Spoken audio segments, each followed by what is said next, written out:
Salamat sa aking mga subscribers.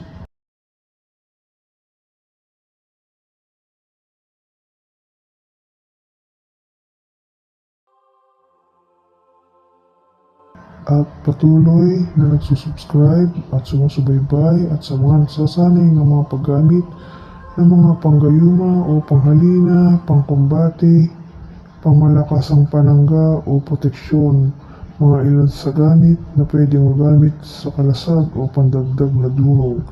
Hello po sa inyo ngayon, kayo po ba ay may mga gamit na sa tingin ninyo ay kulang sa lakas kagaya ng medalyon o mga bato o bertud o mutya at pakiramdam ninyo ay mahinang inyong aura o aura? Narito po ang ilan sa maaaring ninyong sanayin upang mapalakas ang gamit o medalyon na nagagamit ninyo. Mas mainam na ito ay maikargas na mahal sa mahal na araw o sa araw ng Martes o Biyernes sa oras na alas 6 o alas 3 ng hapon ito gawin. Ganito lamang po sa kabutihan ang inyong mga kaalaman o hanggat maaari ay ibabahagi ito sa iba na may pangangailangang espiritual. Ang mga gawaing kadiliman ay mas may malakas na balik sa iyo o sa kadugo mo. Sa paninimula ng pagsasanay upang mapalakas ang medalyon o bertud o mutya, kinakailangan dasali ng isang Ama Namin, isa pang Aginong Maria at isang sumasampalataya hanggang ipinako sa krus. Panimula. Ama namin, sumasalangit ka, sambahin ang ngalan mo, mapasa amin ang kaharian mo, sundin ang loob mo dito sa lupa para nasa langit. Bigyan mo kami ng aming kakanin sa araw-araw, patawarin mo kami sa aming mga sala para ng pagpatawad namin sa nagkakasala sa amin. Huwag mo kami ipahintulot sa tukso, iadya mo kami sa lahat ng masasama. Amen.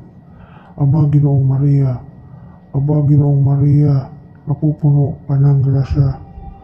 Ang Panginoon Diyos ay sumasayo. Bukod kang pinagpala sa babaeng lahat, pinagpala naman ng anak na si Jesus. Santa Maria, Ina ng Diyos, panalangin mo kami makasalanan, ngayon at kami mamamatay. Amen.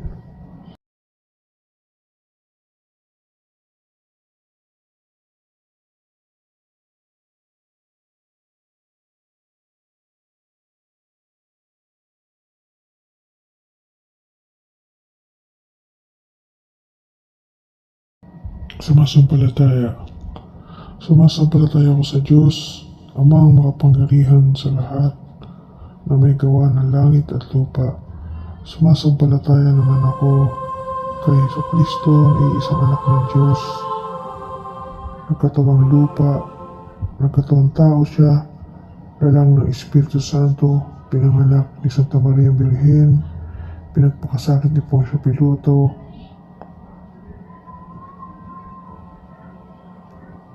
at pinako sa krus, at isunod po ang orasyon na ito.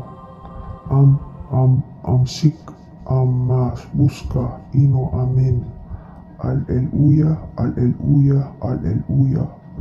Cha ha chua ahuhay. 3 beses po ibulong ito ng papuga sa inyong gamit. Tandaan, saka na kami ilalagay o hahawakan ang inyong mga medalyon o gamit.